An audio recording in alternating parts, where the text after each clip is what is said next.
Do you feel better in a relationship if you have stability and consistency, or is that triggering for you? I think that could be the tricky thing about being a fearful avoidant attachment style, because some people would say, yes, give me some consistency and stability, and you're going to get a much better relationship out of me. But for some people, that could be really triggering when things are going too good. And that could depend on whether you're male or female, in my opinion. I think we're shaped differently in how we navigate relationships and what our roles originally were when this earth was first made. There are roles that men and women have been linked to and that they're linked to in other countries. We also have different hormones coursing through our bodies. Estrogen has been linked to more crying, whereas testosterone makes you not want to cry so much, which is why sometimes men will think that women are being overly dramatic or that's fake. It's because they don't feel that in their body necessarily. Now, am I broadly generalizing? Possibly. But I can only speak from a female vantage point. Not all females, but largely from a female vantage point. And I say that as a fearful avoidant female in relationships, I need consistency. And without that consistency, we're going to have a problem. You are not going to get the best me in a relationship. You're probably going to trigger my clingy side, the anxiety, the anxious side of that coin, because we're functioning with two sides when we have that attachment style. You're going to trigger it, and I'm going to drive you potentially nuts. So if you want a calmer me who can be rational and think straight and enjoy the ride and enjoy getting to know you and feel good about myself and feel confident, I need consistency. If you're yanking me all over the place, that is going to be a problem. And generally speaking, I think for most women, that's going to be a problem, even if you are a secure attachment style. So I'm just saying, guys, if you're listening, that's what we need. Now, if you are the flip side of that, if you are fearful, avoidant attachment style and you are male versus female, that could also be an issue because I want to give somebody consistency. That means I do what I say I'm going to do. I follow through with what I said I was going to do. If I said I was going to call you back in 10 minutes, I try to do that. If I said, I have something that your mom can use for her basket weaving contest, then I'm going to follow through with that. But for some men, that might not be what gets them going. They might like a little bit of waves and a little bit of detachment and a little bit of, I don't know where this is going. It could fuel the chase for them. So I don't want to confuse anybody. So I have made some notes because I want to be clear and not as clear as mud. So before I get all over the place, and you can take what I said and you can dissect it however you would like, but I think that if you want to fill up in general, I would say fearful avoidant needs to be filled up, and that is through consistency. In a world that often feels chaotic and unpredictable, finding stability can be a true blessing. For those with a fearful avoidant attachment style, the journey toward emotional security can be particularly challenging. However, embracing consistency in our lives can serve as a powerful antidote to fear and avoidance. And it's powerful, at least to me. And it helps us to cultivate healthier relationships and a more fulfilling existence. So, understanding the fearful avoidant attachment style. Before diving into the role of consistency, it's essential to understand what it means to have a fearful avoidant attachment style. Individuals with this attachment style often experience a deep seated fear of intimacy and rejection, and it sucks. They may desire close relationships but simultaneously feel anxious about being hurt or abandoned. This internal conflict can lead to a pattern of avoidance, making it difficult to connect with others on a meaningful level. But there's power in consistency, you guys. So, how can consistency help those with a fearful avoidant attachment style? I'm going to give you guys some ways to establish stability in our lives because it can pave the way for healing and growth. And that's what the goal is. Healing and growth. Number 1, creating a safe space. Consistency fosters a sense of safety and predictability. When we establish routines, whether in our daily lives, work, or relationships, we create an environment where we can feel secure. This safety net allows us to take risks without the crushing fear of the unknown, encouraging us to open up and engage more authentically with others. And that's what I was trying to say before, that if I have a safety net, then I can be spontaneous.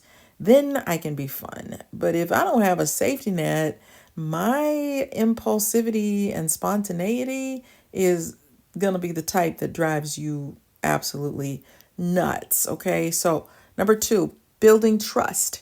Trust is a significant component of any healthy relationship, and consistency is key to building it. When we consistently show up for ourselves and others, we demonstrate reliability. And for me, I need you to be reliable. This reliability can help alleviate the anxiety that often accompanies fearful avoidant attachment. Over time, as trust grows, individuals may find it easier to let their guards down and embrace vulnerability.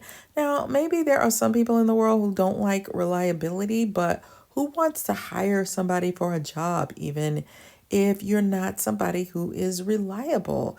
To me, that's off-putting. It's a form of immaturity, if you want to know the truth.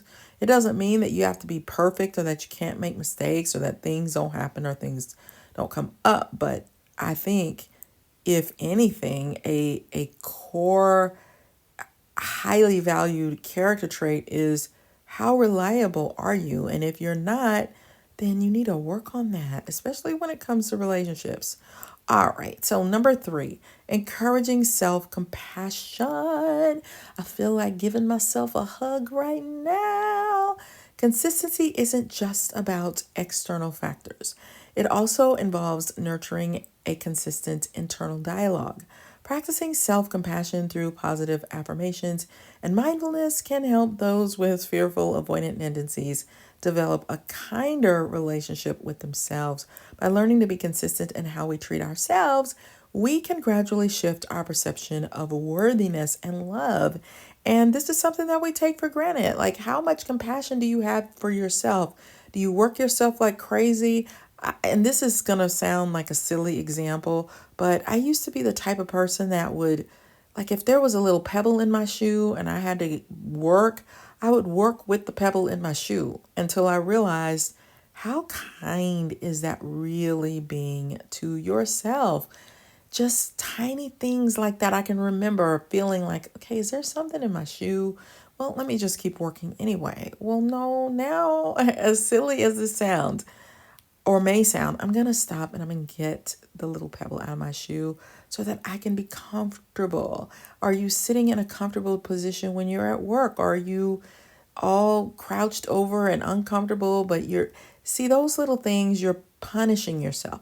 And then here's one more example that is really cheesy and you might even consider it embarrassing, but I came across a video where they were talking about adults that still sleep with stuffed animals.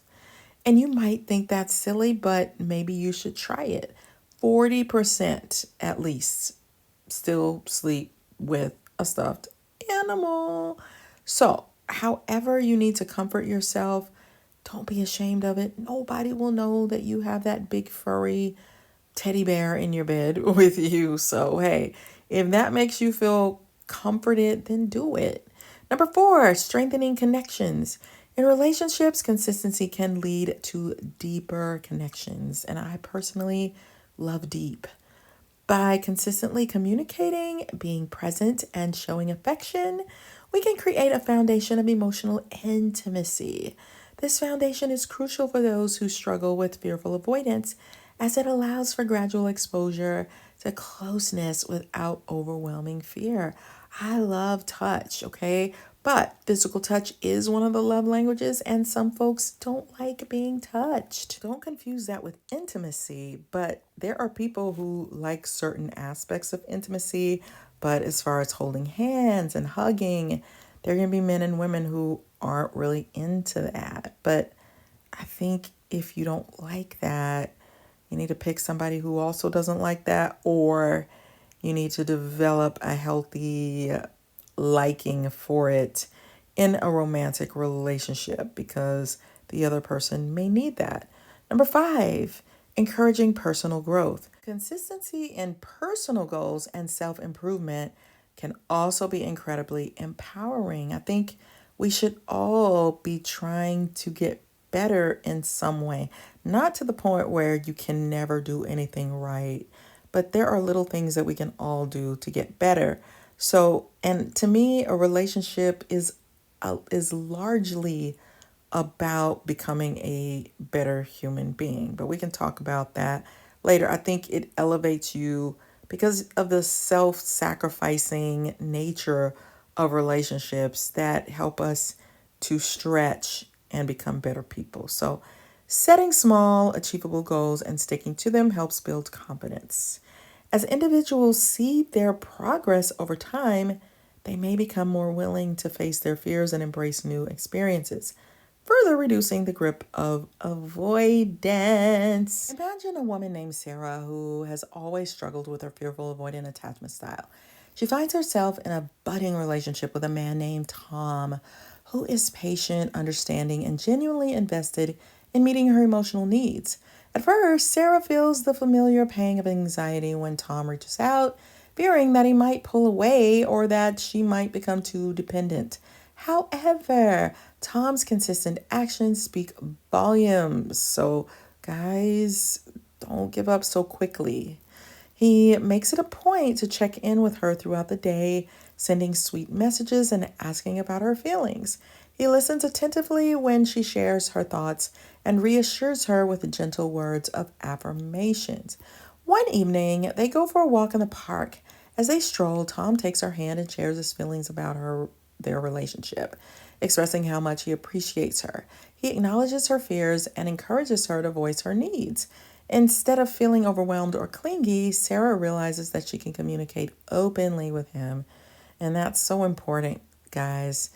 Tom's consistent affection and reassurance allows Sarah to feel safe enough to express her needs without fear of judgment or rejection. As they continue to connect, she finds herself relying less on the need for constant validation. Instead, she feels a growing sense of independence, knowing that Tom will always be there to support her. This newfound stability helps diminish Sarah's clingy tendencies. She learns that it's okay to lean on Tom for support, but she also discovers the strength to stand on her own. As their relationship deepens, she finds herself embracing vulnerability, allowing love to flourish without the weight of fear. So I'm going to give you a pro tip. I heard the word pro tip somewhere, so this may not be a pro tip at all, but I'm just going to throw it out there.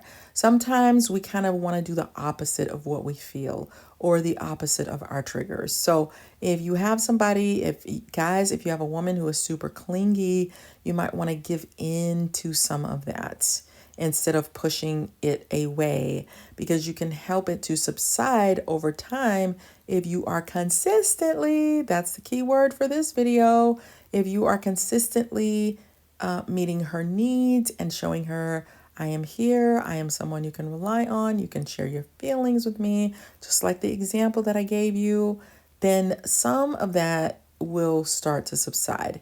But when you push away and you try to become more distant and, hey, you need to be stronger, you need to be, more independent, but you're not giving her what she needs because she's feeling super vulnerable with you, that could backfire. That could actually make things a lot worse. Now, do men need the same thing? Maybe not. Go ask a guy. Or if you're a guy, tell us in the comment section. We really want to learn from each other here.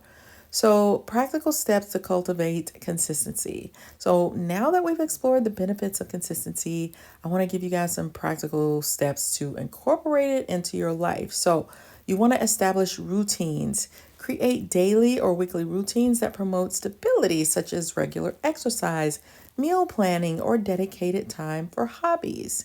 Set boundaries. Consistently communicate your needs and boundaries in a relationship. How the heck are we going to get to know each other if we don't communicate that? So, this helps to create a clear framework for interaction. And you want to practice mindfulness. So, you want to engage in practices that cultivate self compassion, allowing for a more consistent internal dialogue. And finally, reach out. Make it a habit to check in with friends or loved ones regularly. Consistent communication can strengthen your relationships and help combat feelings of isolation. For those with a fearful avoidant attachment style, I want you to embrace consistency because that can be a transformative journey. By creating a stable environment, building trust, and cultivating self compassion, we can fill the gaps left by fear and avoidance. Remember, change takes time, and it's perfectly okay to take small steps. With patience and dedication, the path to emotional security becomes clearer, leading to deeper connections and a more fulfilling life. So embrace consistency and watch how it fills you up, transforming fear into courage and avoidance into connection. So here's to a brighter, more stable tomorrow with your future relationships. So if you haven't subscribed to my channel, please subscribe in case I change the title and you can't find it again. So we're in this together, and I just want to say thank you. I really appreciate all of your support, your feedback, because this is not just my journey. It's not just your journey, it's my journey too. And that's why I wrote a book called Flip the Script on Love. Honestly, I was just trying to help myself to feel better. If it helped me as a fearful avoidant, it's going to help you too. It's by Tamara Hunter Zyon. It's going to be I'm going to put the link in the description box. And if you are dealing with a true narcissist, not because you broke up with them and now I can't stand you, so I'm calling you a narcissist, I'm talking actual narcissist, then you want to read my book, The Workplace NaRCISSiST, because it's going to give you a brand of narcissists that is super common, and you don't want to be involved with that. And then finally, I like studying Myers-Briggs because it helps my fearful avoidance style to be able to give a template to different personalities so that I know why they're acting the way they do. So it's a fun read. It's called From ENFJ with Love. Check that out. And I hope to see you guys in the next video. Otherwise, I'm going to miss you so much. So stay in there with me and see you on the next one. Love you. Bye.